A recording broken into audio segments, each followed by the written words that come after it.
नमस्कार, India news Himachal पर आपका स्वागत है। मैं हूं आपके साथ तमन्ना अरोड़ा। बुलेटिन की शुरुआत करेंगे इस वक्त की बड़ी खबर के साथ। बता दें कि प्रदेश मंत्रिमंडल की बैठक हुई है जिसमें कई अहम निर्णय लिए गए हैं।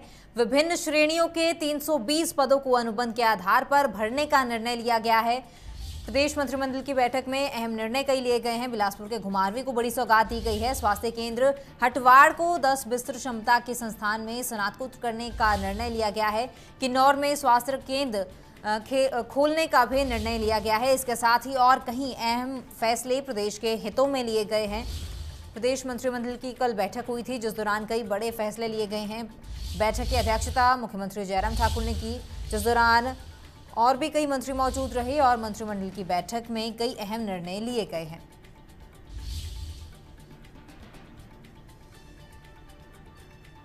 विभिन्न श्रेणियों के 320 पदों को जो खाली पद हैं उन्हें भरने का निर्णय लिया गया है।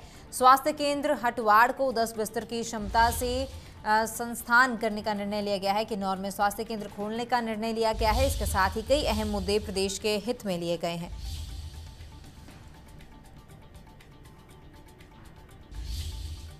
बता दें कि हिमाचल प्रदेश की मंत्रिमंडल की जो बीते दिन बैठक हुई थी उसमें कई अहम निर्णय लिए गए हैं।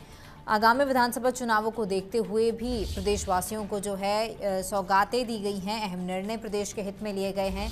बिलासपुर को, किन्नौर को बड़ी सौगातें दी गई हैं। स्वास्थ्य केंद्र खोलने का निर्णय लिया गया है। इसके साथ ही जो खाली पद हैं उन्हें भरने का निर्णय लिया गया है मंत्रिमंडल की बैठक में। इसके साथ ही तमाम और कई फैसले लिए गए हैं। 320 पदों को अनुबंध के आधार पर भरने का निर्णय लिया गया है। बिलासपुर के घुमारवीं में भी बड़ी सौगात दी गई है। वहां पर भी स्वास्थ्य केंद्र हटवाड़ को 10 बिस्तर क्षमता के संस्थान के साथ खोलने का निर्णय लिया गया है। किन्नौर में स्वास्थ्य केंद्र खोलने का भी निर्णय लिया गया है। इसके साथ ही और कई अहम फैसले हैं जो प्रदेश के हित में लिए गए हैं।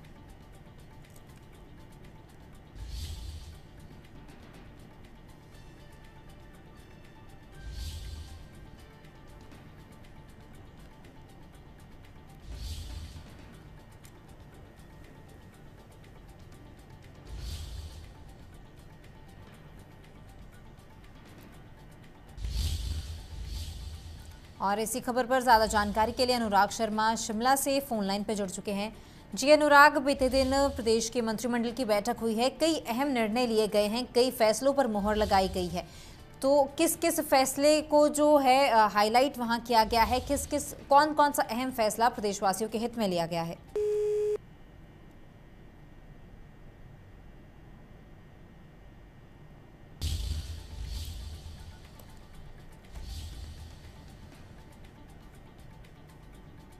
प्रदेश मंत्रिमंडल की बैठक में कई अहम निर्णय लिए गए हैं। विभिन्न श्रेणियों के 320 पदों को अनुबंध के आधार पर भरने का निर्णय लिया गया है। बिलासपुर के घुमारवीं को भी बड़ी सौगात दी गई है।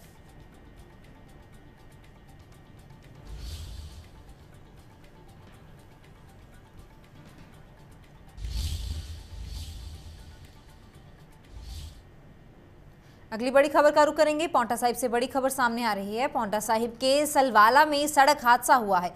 अनियंत्रित होकर नहर में एक निजी स्कूल बस गिर गई है। हादसे में किसी के हताहत होने की सूचना नहीं मिली है, कोई जानी नुकसान नहीं हुआ है और इस घटना का वीडियो भी सामने आया है। पांवटा साहिब से बड़ी खबर सामने आई है, जहां पांवटा साहिब में एक निजी स्कूल बस अनियंत्रित होकर नहर में गिर गई। हादसे में किसी के जाने नुकसान की खबर सामने नहीं आई है। घटना का वीडियो भी सामने आया है और ड्राइवर और कंडक्टर का कहना है कि इस हादसे के समय सिर्फ वो ही इस बस में मौजूद थे, लेकिन तस्वीरों में देखा गया है कि जो स्कूल के बच्चे हैं वो भी सड़क किनारे बैठे हैं। पांवटा साहिब से बड़ी खबर है, जहां एक निजी स्कूल बस अनियंत्रित होकर नहर में गिर गई है और इस हादसे में किसी के हताहत होने की सूचना नहीं मिली है। 2:50 की बात होगी, इसी के आसपास गाड़ी आराम से आ रही थी, साथ में पेड़ भी है, तो उसको खड्डे को बचाने के चक्कर में, पेड़ के चक्कर में ये हादसा आराम से गाड़ी नीचे बैठ गई। कनेक्टर बता दें कि पांवटा साहिब में सड़क हादसा हुआ है, जहां एक निजी स्कूल बस नहर में गिर गई है। अनियंत्रित होकर ये बस नीचे गिर गई है और इस हादसे में किसी के हताहत होने की सूचना नहीं मिली है, कोई जानी नुकसान नहीं हुआ है। इस घटना का वीडियो भी सामने आया है, तस्वीरें आप देख सकते हैं किस तरह एक निजी स्कूल बस पलटी हुई है। इस हादसे में किसी के हताहत होने की सूचना नहीं मिली है।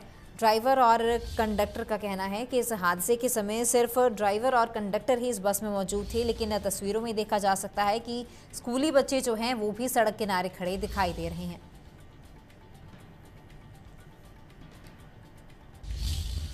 इसी खबर पर ज्यादा जानकारी के लिए प्रेम वर्मा पौंटा साहिब से फोन लाइन पर जुड़ चुके हैं। जी प्रेम, जिस दौरान ये हादसा हुआ, बस ड्राइवर और कंडक्टर का कहना है कि इस हादसे के समय सिर्फ वो दोनों ही इस बस में मौजूद थे।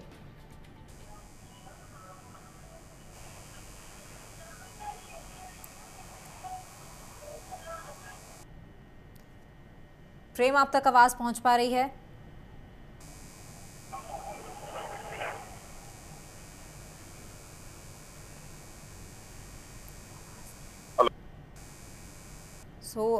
प्रेम, जिस दौरान ये पौंटा साहिब में सड़क हादसा हुआ है, एक निजी स्कूल बस अनियंत्रित होकर गिरी है, तो इस स्कूल बस के गिरने के दौरान जो स्कूल बस का कंडक्टर है और ड्राइवर है, उन्होंने कहा है कि इस बस में सिर्फ वो दोनों ही मौजूद थे, लेकिन तस्वीरों में देखा जा सकता है सड़क किनारे स्कूली बच्चे भी मौजूद हैं।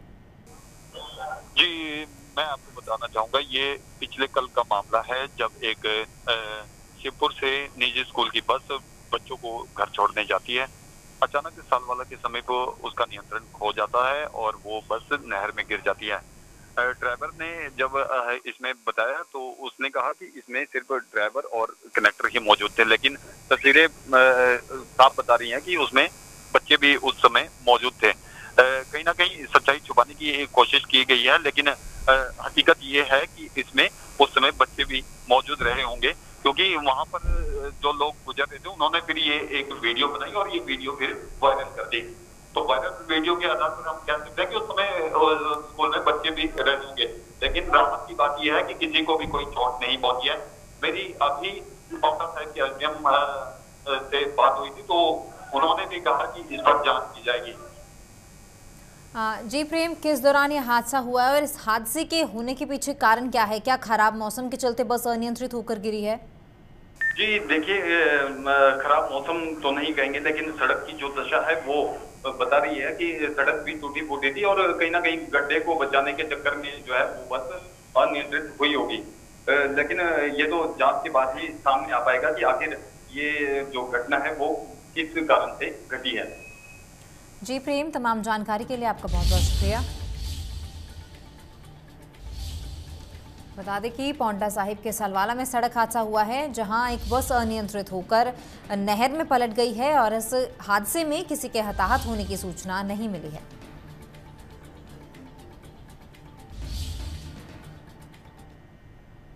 खबरों में आगे बढ़ेंगे। मुख्यमंत्री जयराम ठाकुर बुधवार देर शाम अपने हेलीकॉप्टर के माध्यम से गृह विधानसभा क्षेत्र सराज के उपमंडल थुनाग पहुंचे हैं। लोक निर्माण विभाग के परिधि गृह थुनाग पहुंचने पर सीएम ने प्रदेश के राज्यपाल के साथ मुलाकात की है और विचार विमर्श किया है।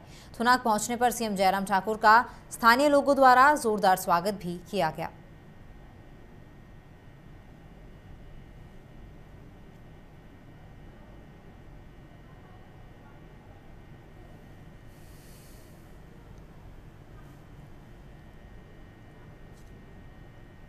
ऊना के प्राचीन सरोवर में आज बीते दिन एक युवक की लाश तैरती हुई मिली है। पुलिस को सूचना मिलते ही पुलिस मौके पर पहुंची और दमकल विभाग के सहयोग से लाश को निकालने का कार्य शुरू किया गया। जानकारी के मुताबिक मृतक पिछले कई दिनों से घर से लापता था, जिसकी मिसिंग रिपोर्ट पिछले कुछ दिनों पहले पुलिस स्टेशन में दर्ज करवाई गई थी। पुलिस अमरजीत को ढूंढ रही थी, लेकिन बीते दिन सुबह सरोवर में उसकी लाश मिली है और जानकारी के अनुसार शव को प्राचीन सरोवर से निकालकर पोस्टमार्टम करवाने के लिए भेज दिया गया है, ताकि मौत के कारणों का पता लगाया जा सके। ये इसकी जो पहचान है इसके परिजनों द्वारा की गई है कि ये अमरजीत उर्फ हैप्पी है, जिसकी गुमशुदगी पिछले कल ही डली थी। जो आज किसी ने पुलिस को सूचना दी कि एक डेड बॉडी यहाँ तालाब के किनारे तैर रही है, जिस पर अब पोस्टमार्टम होगा और पोस्टमार्टम के बाद ही मृत्यु के असली कारणों का पता लगेगा। सर क्या ये 3 दिन से जब ये या कल पिछले कल से जो गायब था, तो क्या पुलिस सर तलाश वगैरह कर रही थी या परिजनों से कोई मुलाकात हो रही थी, या अभी कुछ सर बातचीत पता चली है कि किस कारणों से मतलब ये लड़का जो गायब था? जब भी गुमशुदगी की रिपोर्ट डलती है तो पुलिस अपने तौर पर टीमें भेजती है और तलाश करती है, और परिजन भी साथ में तलाश करते हैं। हमारा भतीजा गुम है। क्या नाम है उसका? क्या नाम है उसका? अमरजीत। आपने उसकी FIR दर्ज करवाई है? कब से लापता थे जी? कितने दिन से लापता थे? 3 दिन से लापता है जी। तो क्या करते थे? ये बस दिहाड़ी दप्पा लगाता था जी। अच्छा। तो इधर घर से आ जाता था, तो हमने सोचा कि रोज आता है तो आ ही जाएगा। फिर 2-3 दिन आया नहीं घर में, तो फिर उसके बाद हमने छानबीन की रिश्तेदारों में जाके, और उधर भी कहीं पता नहीं चला। फिर कल हम पुलिस थाने में भी गए थे उधर दर्ज करवाने। तो इसके परिवार में कौन कौन है? क्या ये शादीशुदा है? नहीं, ये शादीशुदा नहीं है। ये क्या लगता है? ये मेरा भतीजा है। कितनी उम्र होगी इनकी? यही मेरे ख्याल मुख्यमंत्री जयराम ठाकुर की अध्यक्षता में आयोजित प्रदेश मंत्रिमंडल की बैठक में कई अहम निर्णय लिए गए हैं। मंत्रिमंडल ने राष्ट्रीय स्वास्थ्य मिशन के तहत विभिन्न श्रेणियों के 320 पदों को अनुबंध के आधार पर भरने का निर्णय लिया है। वहीं मंत्रिमंडल ने राज्य के बागवानों को राहत प्रदान करने के लिए 1 अप्रैल 2022 से HPSC या खुले बाजार से खरीदी गई पैकेजिंग सामग्री, कार्टन और ट्रे पर 6% सब्सिडी की प्रतिपूर्ति के लिए कार्योत्तर स्वीकृति प्रदान की है।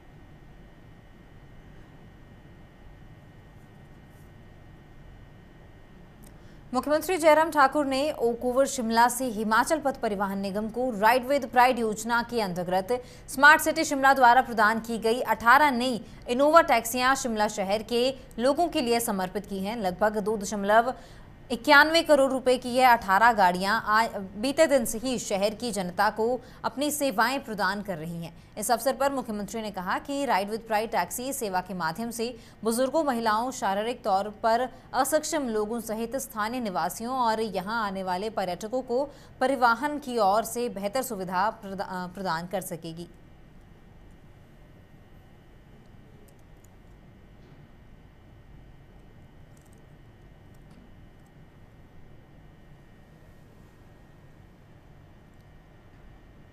राजधानी शिमला में हिमाचल प्रदेश के मुख्यमंत्री जयराम ठाकुर ने HRTC के 18 वाहनों को हरी झंडी दिखाई है, उन्हें रवाना किया है, प्रदेशवासियों को सौगात दी है। जिस दौरान उन्होंने कहा कि शिमला राजधानी होने के साथ साथ एक अंतर्राष्ट्रीय पर्यटन स्थल भी है। प्रदेश के हर क्षेत्र में विकास हो रहा है। वहीं राइड विद प्राइड टैक्सी से पर्यटकों के साथ साथ बुजुर्गों और स्थानीय लोगों को भी फायदा मिलेगा। हिमाचल प्रदेश में शिमला को हम स्मार्ट सिटी के रूप में भी आज देख रहे हैं कि लगातार हर क्षेत्र में विकास हो रहा है। नए नए प्रोजेक्ट स्मार्ट सिटी के अंतर्गत स्वीकृत होने के पश्चात शिमला का पूरा नक्शा जो है बदल कर सामने आ रहा है। और इसमें एक नई edition ride with pride HRTC Shimla के माध्यम से शिमला शहर में व्यवस्थित ढंग से हम बुजुर्गों के लिए कुछ पॉइंट से दूसरे पॉइंट तक पहुंचाने के लिए, आने जाने के लिए सुविधा दे सकें, महिलाओं को लिए दे सकें, और ऐसे लोग जो शारीरिक रूप से जिनको कठिनाई रहती है उन लोगों के लिए मदद कर सकें। उस दृष्टि से राइड विद प्राइड की आज बहुत बेहतरीन शुरुआत शिमला में हमने की है और मैं HRTC को बहुत बहुत बधाई देता हूं। 18 इनोवा गाड़ियां जो है आज राइड विद प्राइड के इस नारे के साथ यहां पर हमने समर्पित की है शिमला में, और मैं समझता हूं कि ये बहुत बड़ी एक एडिशन शिमला शहर के लोगों के लिए आने जाने की दृष्टि से भी और उसके साथ साथ में जो हमारे पर्यटक बाहर से आते हैं उनके लिए भी आने जाने की एक बहुत बड़ी सुविधा रहती है। तो मैं बहुत बहुत बधाई देता हूं और मुझे इस बात की खुशी है कि ये सेवाएं यहाँ पर शुरू होने के पश्चात जो हमारे टूरिस्ट हैं, टूरिस्ट के साथ साथ में स्थानीय लोग हैं, उनको बहुत बड़ी सुविधा आने जाने की दी।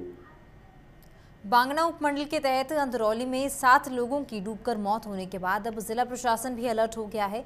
वहीं मामले की जांच के लिए अतिरिक्त दंडाधिकारी ऊना को लगाया गया है। इस संबंध में आदेश जारी करते हुए उपायुक्त ऊना राघव शर्मा ने बताया कि एसडीएम संबंधित पक्षों को जांच में शामिल किया जाएगा और उनसे इसकी रिपोर्ट 1 सप्ताह के भीतर देने के भी निर्देश जारी किए गए हैं।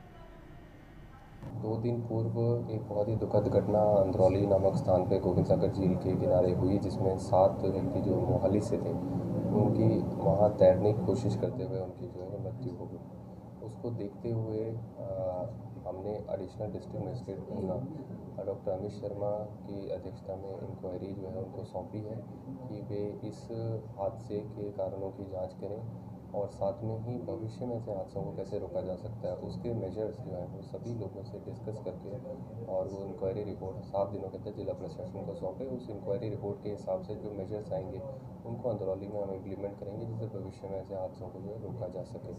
सर, अगला कदम क्या होगा प्रशासन का? अभी अस्थायी रूप से हमने पुलिस को ये आदेश दिए हैं कि वहाँ पे पुलिस के जवान जो हैं वो तैनात किए जाएं और किसी भी व्यक्ति को जो पानी है जो गोविंद सागर झील का उसमें नहाने तैरने की जो परमिशन नहीं है उनको अगर कोई व्यक्ति वहाँ जाता है तो उसके लिए जो है वो दंड का भी प्रावधान है। वहाँ वार्निंग बोर्ड जो है उसको भी हम इंक्रीज़ कर रहे हैं जिससे कि उसकी विजिबिलिटी बढ़े जो प्रतिबंध की है। BBMB को भी हम एक रेफरेंस भेज रहे हैं क्योंकि जो ज़मीन है वो BBMB की है, झील की ज़मीन, और BBMB को हम ये डिज़ास्टर मैनेजमेंट के पर्सपेक्टिव से जिला प्रशासन की मदद करने के लिए जो है वो लिख रहे हैं। साथ ही झील में चलने वाली बोट्स जो हैं उनकी सुरक्षा के बारे में भी कई सवाल कभी उठते हैं, तो उसके संबंध में शक्तियाँ जो हैं वो जिला प्रशासन को देने के लिए जो अनुरोध है वो हमने राज्य सरकार से किया है कि इसमें जो बोट्स चलती हैं उनकी पासिंग के लिए जो नॉर्म्स हैं वो नोटिफाई किए जाएँ और जिला प्रशासन को इसकी पावर्स दी जाए। विश्व में कई देशों में फैल रहे वायरस मंकी पॉक्स को लेकर केंद्र ने हिमाचल प्रदेश को भी अलर्ट कर दिया है। केंद्र ने प्रदेश सरकार को मंकी पॉक्स वायरस पर नजर रखने के लिए कहा है। केंद्र सरकार की तरफ से सख्त निर्देश जारी किए गए हैं कि अगर मंकी पॉक्स के लक्षण पाए जाते हैं तो उसकी सूचना तुरंत दी जाए और इलाज शुरू किया जाए। प्रदेश सरकार द्वारा उन व्यक्तियों पर खास नजर रखी जा रही है जो संक्रमित देशों से यात्रा कर वापस लौट रहे हैं। हालांकि अभी प्रदेश में मंकी पॉक्स का कोई भी मामला सामने नहीं आया है।